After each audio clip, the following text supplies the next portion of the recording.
In the beginning, said the Aztecs, the white men came in one boat. Nearly 500 years ago, Spanish adventurers landed on a small island off the coast of Mexico.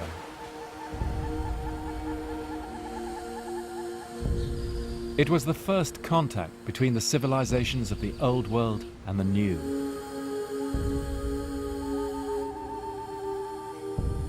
The prelude to one of the greatest events in history. It's a story of almost incredible endurance, heroism, greed and brutality. And all the more poignant today as we see its long-term effects unfolding across the globe. It's known still in the Americas as the Conquest, the Conquista. And the larger-than-life men who achieved it are the conquerors, the Conquistadors.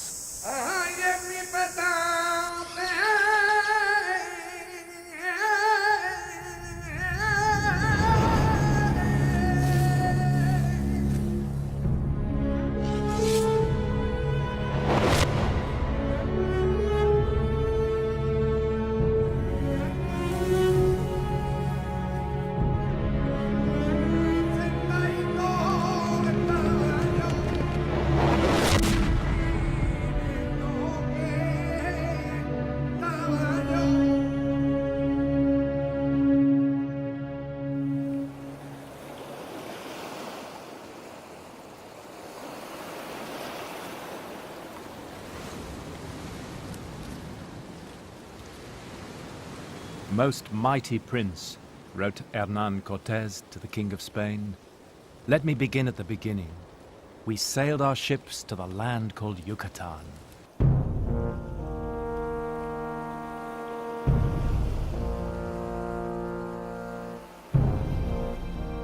Cortés was a poor boy from a small town, trained in law, not war, but he had dreams. A self-made man, he'd financed his own expedition, 11 ships, 500 soldiers. Like Columbus, he didn't know what lay ahead. He thought the land they could see beyond Cuba was just islands through which they could sail to China.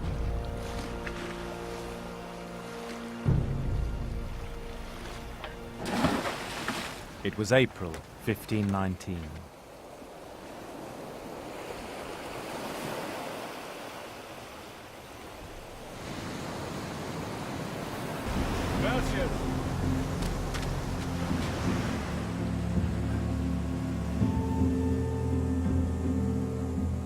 It's hard for us to imagine the shock of the new for people of the 16th century.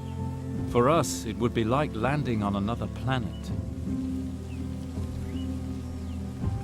To discover that the New World also had great civilizations with law, writing, and architecture.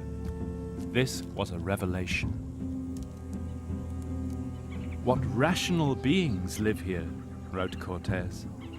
This is the best and richest land that ever there was.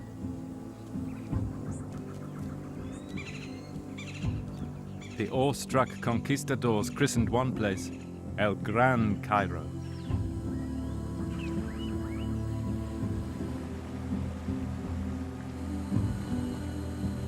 Cortés headed west to the Tabasco River, the frontier of the Mayan and the Aztec-speaking worlds. Still perhaps unsure of his next move, he landed in Frontera.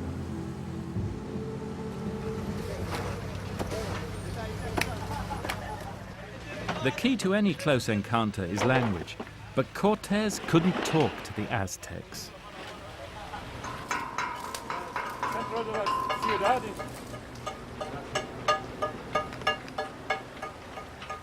He'd already found a Spanish sailor who spoke Mayan. And then, here in Frontera, he had his lucky break. Cortés was given a slave girl by a local chief. Her name was Malinche. But here in Mexico, everyone calls her Malinche. Malinche spoke Mayan and Nahuatl, the Aztec language. Through her, he could talk to them. Cuando pasa a poder de los españoles, Marina se sigue comportando como lo que es. Malinche was treated well by the Spanish, especially by Cortés. Some say she fell hopelessly in love with him. El poder es afrodisíaco, sí. Sí. Yes, some say she was dazzled by the power of Cortés. And how she's paid for it. Traitor, whore, goddess of death. For nearly 500 years, Mexicans have argued about Malinche and her relationship with Cortés. But Malinche was the one who would lead Cortés to his destiny.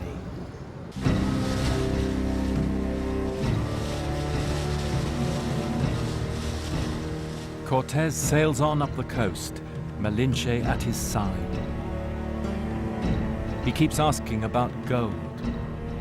And everywhere, they tell him of a mysterious empire in the interior. A land called Mexico. He anchors at an island off the coast, the Isle of Sacrifices, just off the modern port of Veracruz. And it was here that Cortés had his first encounter with the Aztecs. In his letters, you can still feel his sense of wonder. Since then, the tale has become a myth. It's even immortalized in the movies.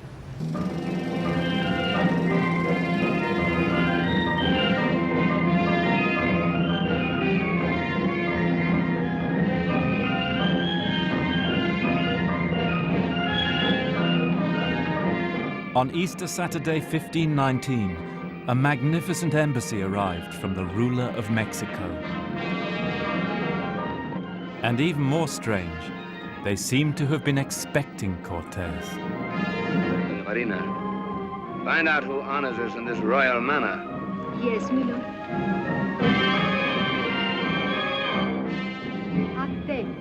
Not long one weekend.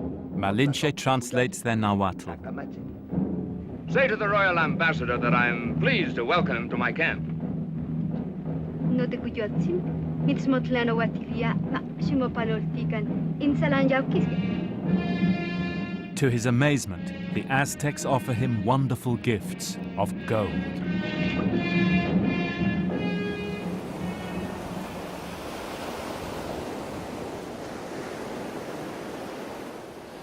And though Cortés was pretending to be the ambassador of a great king, of course he couldn't respond in kind. And as gifts to the Aztecs, he scraped together a chair and some trinkets and a red velvet cap, which their ambassador accepted, though he looked at them as if they were excrement. Then came the crucial moment in the conversation. "Do you have more gold?" says Cortés, "because I and my men suffer from a disease of the heart that can only be cured by gold." "Yes, we do," said the ambassador. There could hardly have been a more dangerous admission.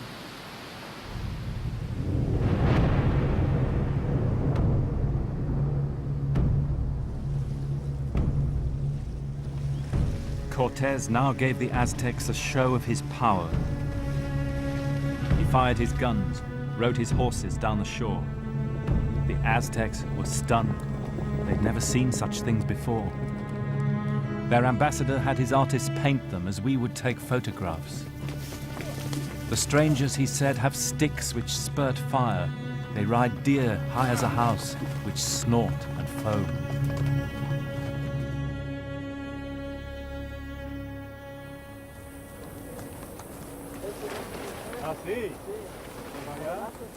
Cortés was invited to make a camp, and he built a base here at Villarrica.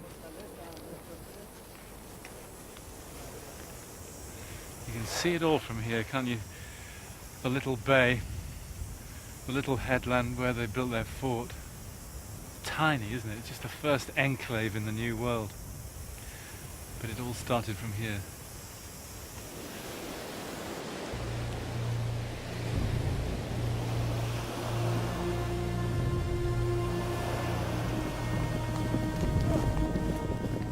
And perhaps it was only now that Cortés dreamed up the plan to go to the city of the Aztecs. Could he somehow get them to bow to Spain?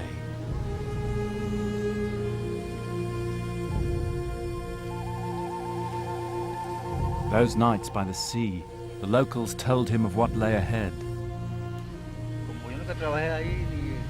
How the Aztec Empire was built on fear and tribute. A tribute not only of things, but of people, of human hearts.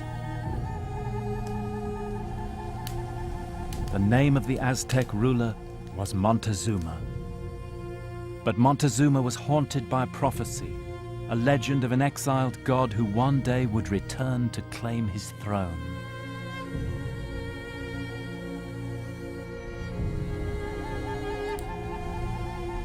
So the Aztec spies urgently looked for signs. The stranger's white food, was it food of the gods? Their pale faces, could they be divine? It sounds incredible, and it probably sounded incredible to the Spanish. But the Aztec gods weren't like Christian ones. They were more like the gods of the ancient Greeks, capricious, willful, mercurial, cruel. And the most enigmatic of them all was Quetzalcoatl. And according to the legend, when Quetzalcoatl was expelled from Mexico, he promised that one day he would return and regain his kingdom. But he'd come back across that sea out to the east, back here, with his chalky white face and his beard, in the Aztec year 1 reed. And by an amazing chance, 52-to-1 chance, this was that year.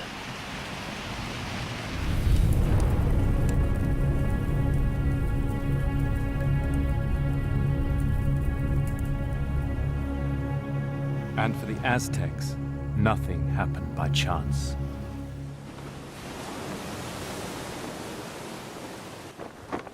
Cortez's men are getting nervous now. They know a great empire lies inland, and they know Cortez wants to go there. And now Cortez faces mutiny. He acts fast, kills the ringleader, and then, so no one can get away, he decides to pull his ships up on the beach and scupper them. It's a gambler's throw, isn't it? Destroying your own ships. They won't talk about going home anymore. Typical piece of Cortez. For now, he knows what he needs to know about the Aztecs, but if he's going to persuade his men to follow him into the interior, then he needs to hitch them to his dreams. To leave them, as he put it, with nothing to rely on but their own hands, and the assurance that they must either conquer or die.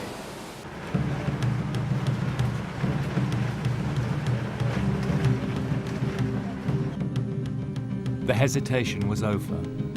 Cortez heads inland with some native allies from the coast who were keen to throw off the Aztec yoke.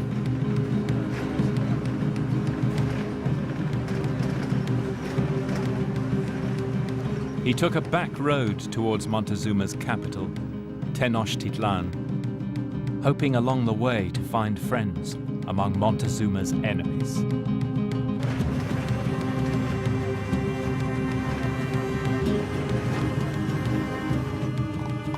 The little towns they came through are still here: Cotepec, Jico.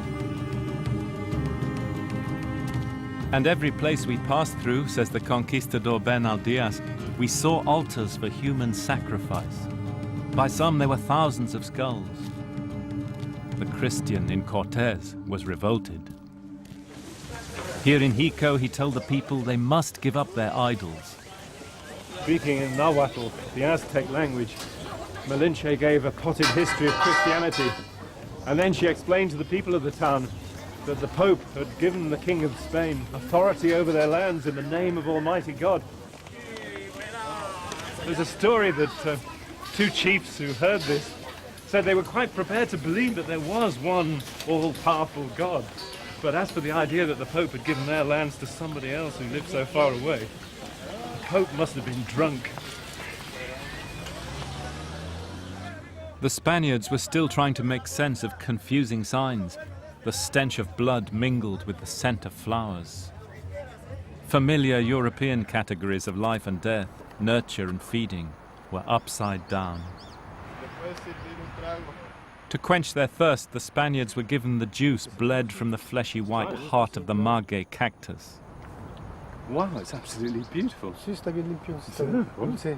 Only to learn this was the drink given to sacrificial victims to dull the senses of those who were about to die.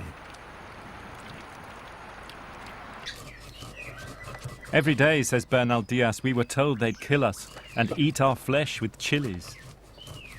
And the warm drink made from the cacao bean, which the Aztecs called chocolatl, chocolate, was prepared for the eagle warriors who feasted on the flesh of their defeated enemies.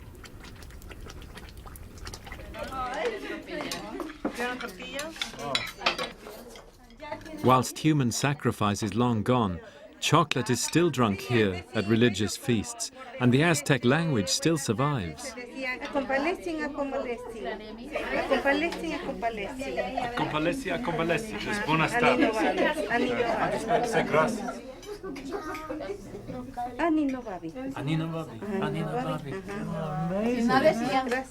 And with the language, hints of Aztec attitudes to love and sex. For all their obsession with death, the Aztecs still loved life.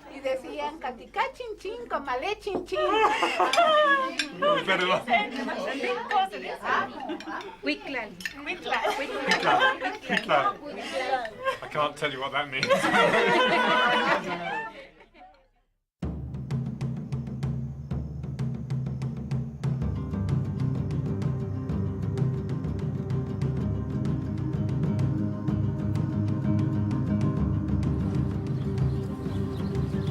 Cortés pushed on, and now we had to follow him on foot.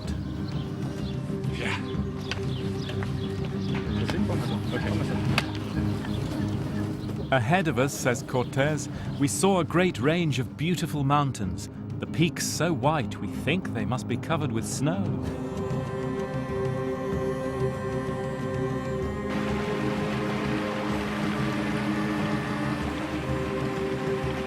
With him, Cortés had 300 conquistadors, 40 of them crossbowmen, 20 musketeers.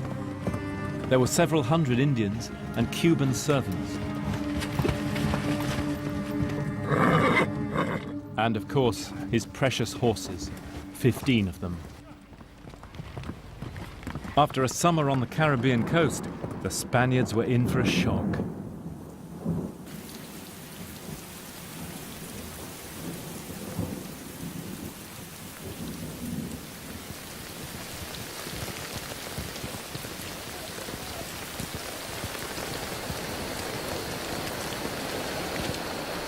One of the conquistadors, Bernal Diaz, says when they came into the mountains here, it just rained and rained.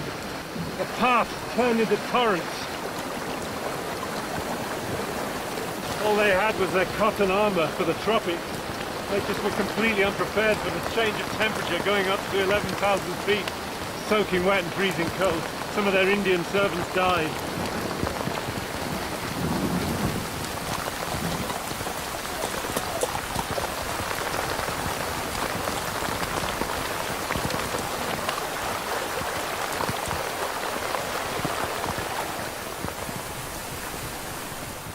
So far as we know, Cortés had no military training, but he never lost the respect of those who marched with him.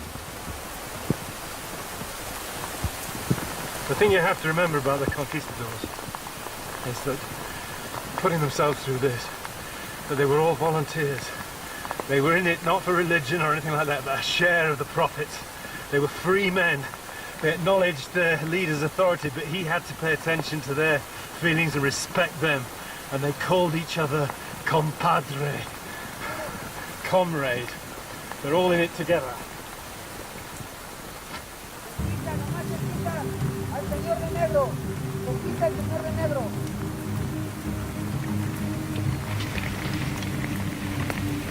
Got the pass up there, Ray?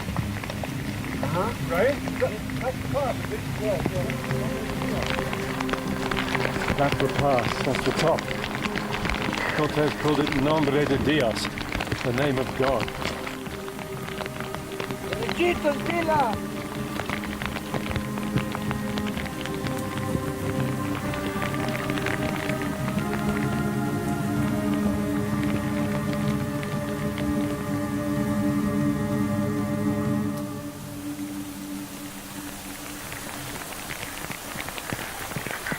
That's Perote.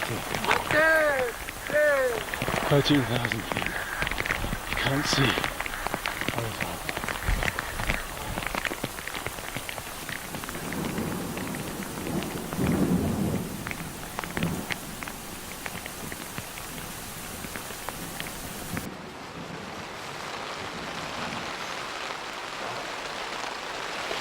Muchas gracias. Those nights, the native women he'd brought from the coast made them tortillas. Some compensation. I tell you that we have tents tonight, and we are certainly going to be soaking cold and miserable, just as Hernan Cortés and his men were, as Bernal Diaz tells the story. This cloud's not going to lift. Right.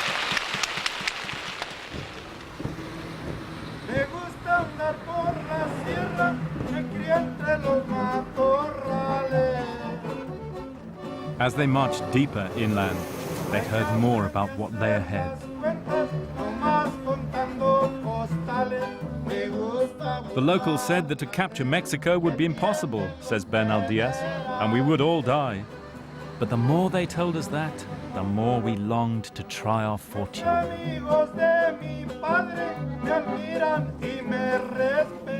After the mountains, though, things got no better. Through autumn hailstorms, they trekked across a desolate plain of salt lakes with no food or water.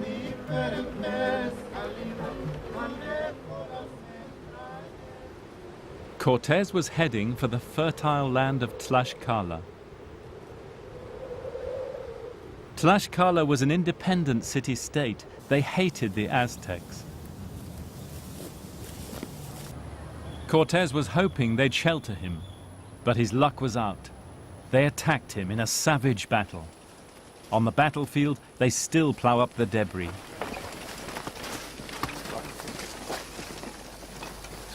Buenos días. Estoy buscando la ruta de Hernán Cortés. La batalla. Pasó ahí. Aquí. Ah, sí, sí, sí. Almost looks like glass, doesn't it? But this is obsidian. You see the sharp edge to it. They had a row of these things along the set into the wood of the clubs that they used. Yeah. Nasty wound, but nothing like Spanish steel. There were 149,000 of them, Cortés wrote to the king in Julius Caesar mode. It was touch and go. He hung on grimly on this little hill for 2 weeks. And then, with their own losses mounting to the Spanish guns, the Tlaxcalans offered him a deal.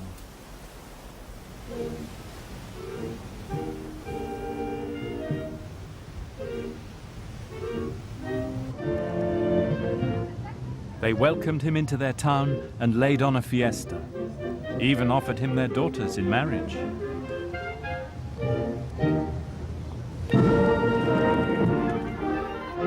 The Tlaxcalans had realized that these strangers with their guns could help free them from the Aztecs. Ever since, they've been accused by other Mexicans of betraying their country. But of course, that's not how they see it.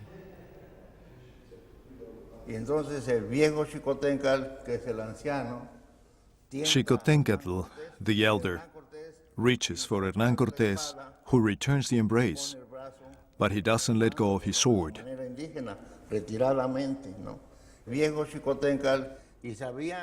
The old Xicotencatl knew the future of his people was at stake.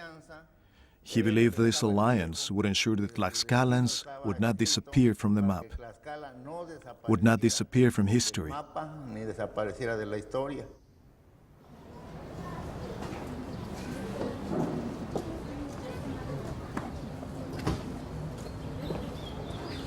Of course, the alliance with the Tlaxcalans is the turning point of the whole story. In fact, it's a turning point in the history of the New World. Because with them, Cortés had found allies who hated the Aztecs and would fight them to the death. Allies who would give him support, provisions, and manpower. The possibility of conquering Mexico was now on.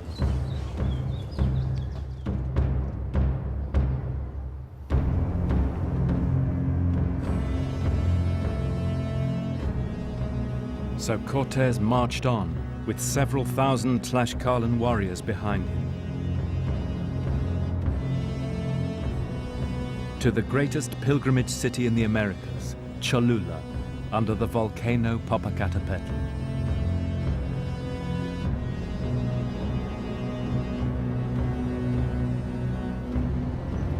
The people here were friends of the Aztec ruler Montezuma, and the Tlaxcalans warned Cortés to expect trouble.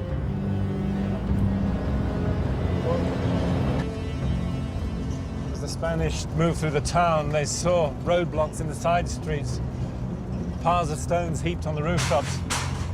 Women and children had been evacuated, and then Malinche heard a story that a plot was being hatched to ambush Cortés. And he decided on a preemptive strike. He summoned the 100 lords of Cholula to meet him in the great courtyard of the temple of Quetzalcoatl. It's now the Church of San Gabriel. And there, Malinche told them in Nahuatl that they'd committed treason and they would die for it. The doors were closed, the Spaniards killed them all, and they killed 3,000 more Cholulans who were assembled outside, and then their Tlaxcalan allies sacked the town.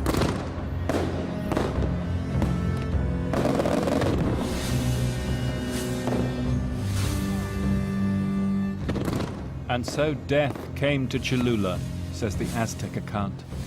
When we got the news, we were seized with fear. It was as if the earth itself were shaking. My heart burns as if it's been washed in chilies, said Montezuma.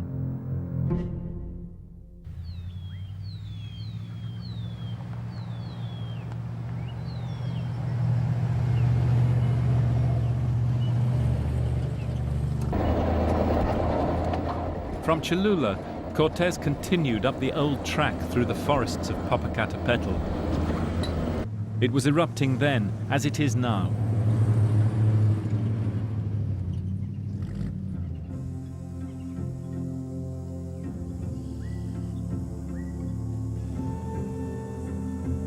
Finally, the Spanish army came down through the clouds into the Valley of Mexico. In the distant haze, they began to make out a vast blue lake. And then, at last, far away, approached on immense causeways, was the city of Cortés' dreams.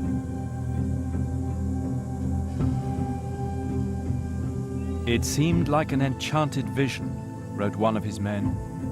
Indeed, some of our soldiers asked whether it was not all a dream. It was so wonderful that I do not know how to describe this first glimpse of things never heard of, seen, or dreamed of before.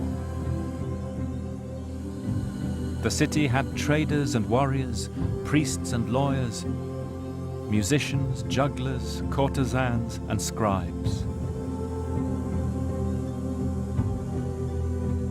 It was the most beautiful thing in the world, wrote Cortés.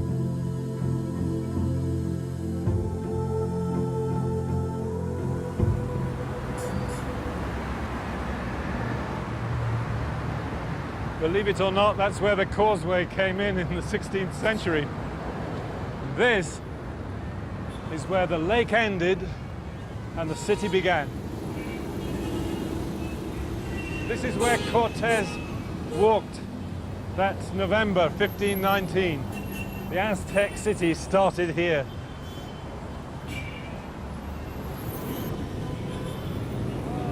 To find the place where Cortés and Montezuma met, you have to go right into the commercial heart of modern Mexico City.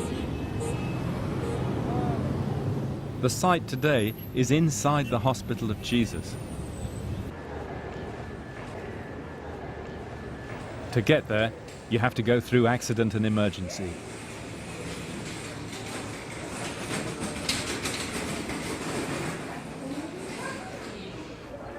The Aztecs led the Spanish into a great courtyard framed by a beautiful building. It was on this spot. The tale of that momentous meeting is told by the Aztec eyewitnesses.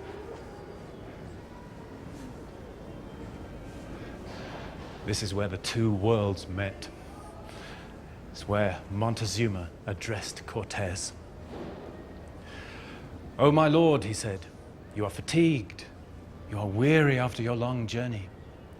At last you have come down to earth. You have come to your city of Mexico, which I have guarded for you for a little while. They said you would return, and now you have done so. But first, go to your palace and rest, and go in peace." Mysterious words. But what do they mean? Was this the language of Aztec diplomacy, or Montezuma's acceptance of destiny? No one knows. But in the Aztec calendar, that day, the 8th of November, was one wind, the day of Quetzalcoatl, a day of robbery, violation, and deceit.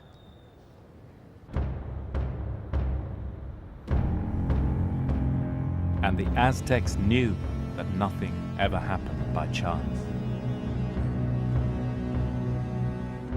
It was as if we'd all eaten stupefying mushrooms, say the Aztec witnesses. We kept our children off the streets, and the city went to sleep in a fearful slumber.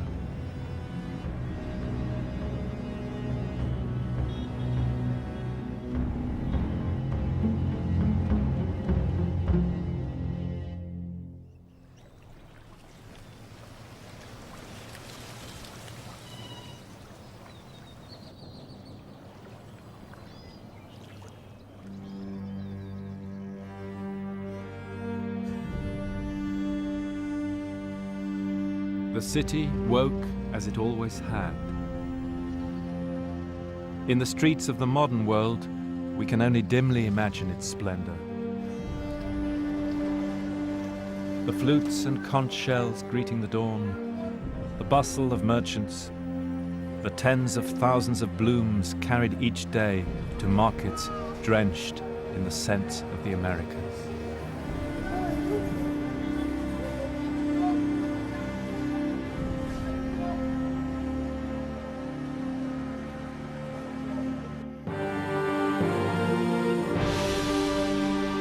The Spaniards were open-mouthed at the sights, the gleaming stucco of the palaces and pyramids.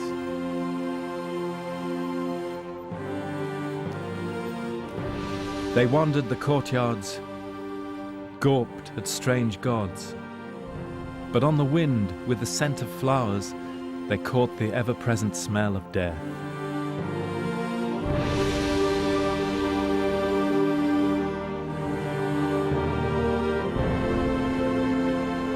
And in their hearts, they feared that Cortés, the gambler, had led them into the jaws of hell.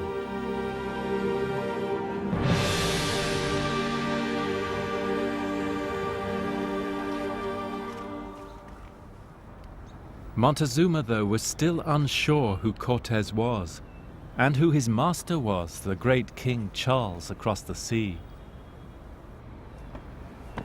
So now Montezuma proudly shows Cortés the pyramid of the war god, on whose summit thousands of captives had had their hearts cut out.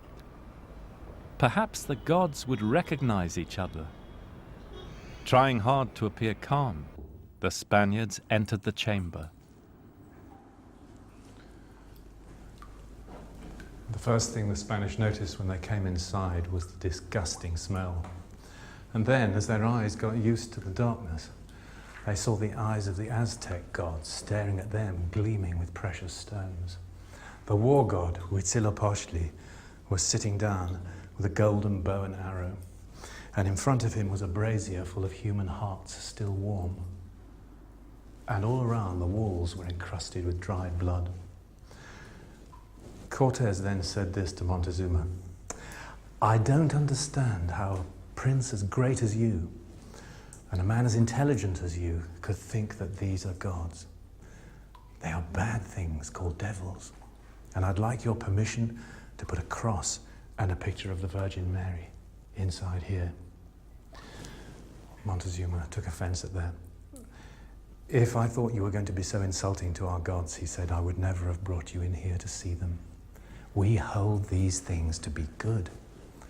They bring us health, harvests, rain and water, and we must sacrifice to them. So please don't mention this again. It was quite a gulf. For the Christians, God gave his blood to redeem mankind.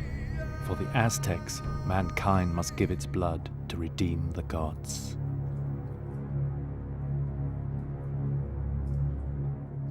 A week passed. Cortés had to act, and now he raises the stakes with an unbelievable gamble. At gunpoint, he arrests Montezuma. What we want you to do now is to come over with us to the palace where we're lodging. Quietly and with no fuss. If you make a noise or raise the alarm, we will kill you. Montezuma is amazed. Nothing he's learned in the palace of nobles of the Aztecs has prepared him for this. My person cannot be taken prisoner, he says to Cortés. Even if I were to like it, my people would never accept it. The argument goes on for 4 hours. Montezuma in tears at one point, and all the while Cortés's captains are pacing up and down, getting more and more nervous, and then one of them says, look, either he comes with us now, or we kill him now. And when Malinche translates that, Montezuma caves in.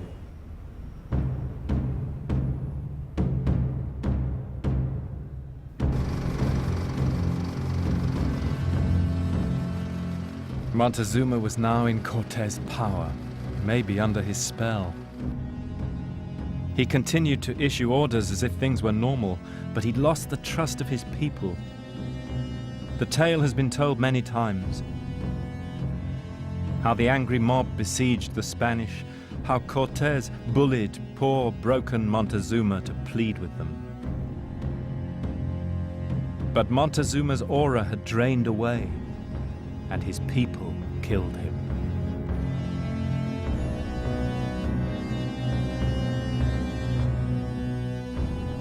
The Spaniards were trapped inside the city, food and water cut off. His dream slipping from his grasp, Cortés was forced to give the order to escape.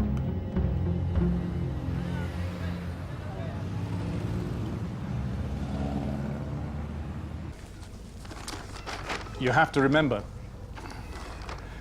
the city was on an island, completely surrounded by water, linked to the mainland only by 3 great causeways. All the bridges had been broken by the Aztecs. So in those final few hours, the Spaniards built a portable wooden bridge out of the ceiling beams of the palace where they were staying. They would leave at midnight.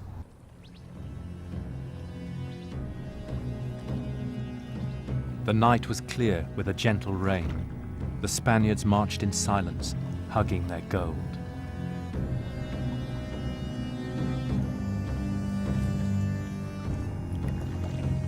Halfway into the lake, they were spotted. The alarm was raised, and the city woke. Cortés was trapped. The Aztec witnesses name the place. Today it's by the little post office on the Tacuba Road. 3/4 of the Spaniards were left behind, 800 men killed, drowned, or captured. And the captives could expect only one fate at the hands of the enraged Aztecs. They were taken back into the city, to the Great Pyramid, and there their hearts were cut out and offered to Huitzilopochtli, the god of war.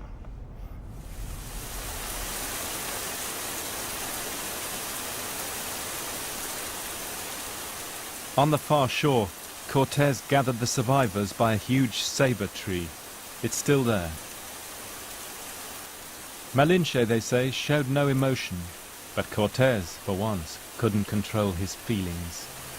They said there were tears in Cortés' eyes that night, the night of tears. But of all his comrades who died, he asked after only one, Martin Lopez, the shipbuilder. And when Cortés heard that Lopez had survived, although badly wounded, he said, Vamos, que nada nos falta. Okay, let's go, for we lack nothing.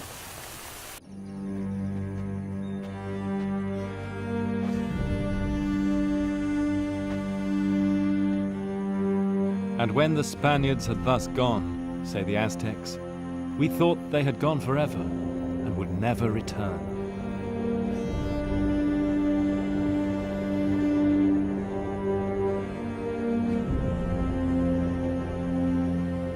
But across the mountains, the Tlaxcalans stood by Cortés. And what he does now is one of the most amazing things in history.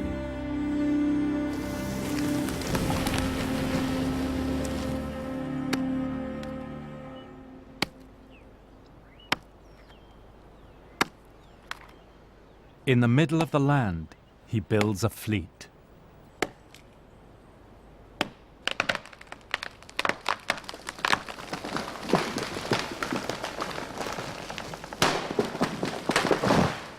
That's why he needed Martín López.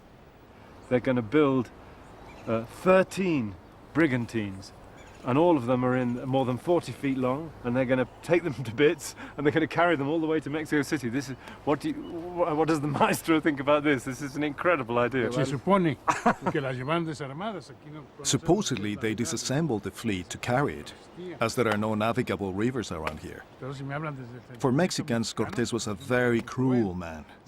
But from a buccaneering point of view, he was great.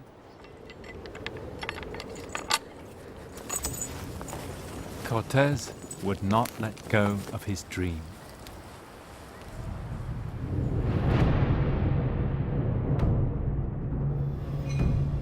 And now, inexorably, the net began to tighten around the Aztecs. Cortés transports his prefabricated fleet, carried in pieces by a train of 8,000 Tlaxcalan porters, across the mountains and back to the lake.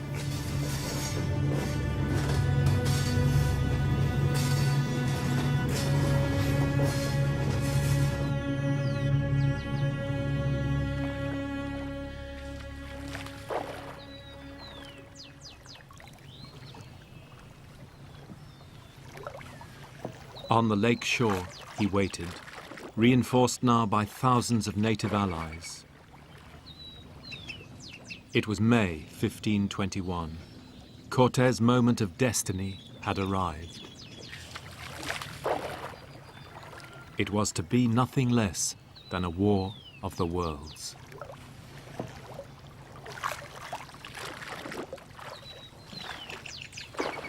Cortés' plan was to lay siege to the city and cut off its food and water supplies. Then, supported by his ships, he would attack it along the causeways, whose line is still marked today by the main routes into the city. It was a new kind of warfare for the Mexicans, sieging a city, involving the ordinary population, the women and children, starving them. This wasn't part of war in ancient Mexico. But Cortés, of course, was a modern man. It was total war. The siege lasted for 80 days. 250,000 people were reduced to eating lizards and grass. Devastated by European diseases, the Aztecs under their new king Cuauhtémoc still refused to negotiate, and the Spanish had to win the city street by street. In the last battle, the Aztecs were squashed into the warren of streets round the Great Pyramid in the north, in Tlatelolco.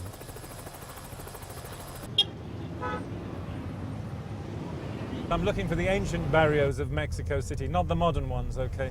Especially I want to go to the area of Tepito, okay? Tepito? Yeah, do you know that area? Yes, I know, but it's a little dangerous. You don't care? Well, do you know it? Yeah. Yacacolco? No. Tlacochalco? Amachac? Any? No, I don't know that, nothing about it. Do you have a map? Yeah, yes, yeah. Show me, maybe I can get some. It's from Jesus, what kind of map it is? It's from 1772. Oh, no. You have a round deal, man. Mexico City's got a bit bigger since then, hasn't it? Okay. Yeah, it seems crazy, but this map, which was drawn in 1772, Mexico City is still inside what was the old island. And you can still see the network of canals, and the main roads of the Aztec city are still there. To the end, the Mexicans viewed the Spaniards as contemptible people who killed brave warriors at a distance with guns.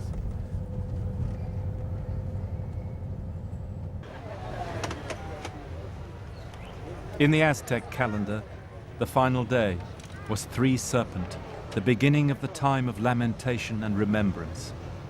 the day human beings were reminded of their place in the remorseless cycle of time. So this is where the war ended, the exact spot. This little church was built on the place where Cuauhtémoc surrendered.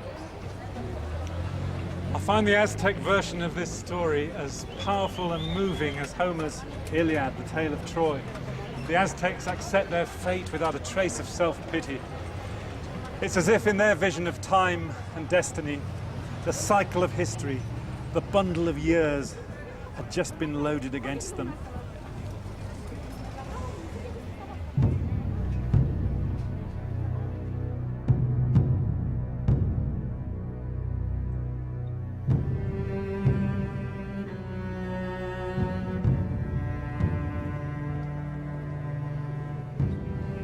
The Aztec lamentations have been handed down to us. Broken spears lie in the streets. We have torn our hair in grief. Our houses are roofless now, our walls red with blood. Our inheritance, our city, is lost. The shields of our warriors were its defense, but they could not save it. Our heritage is gone.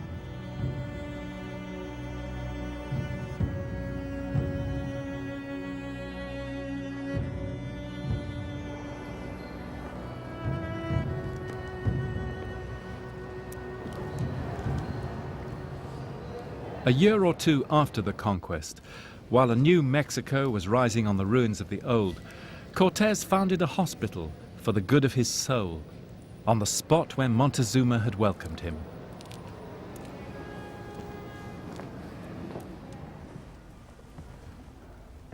By then, the King of Spain had showered him with honors. The poor boy from Medellin had become the most famous man in Christendom.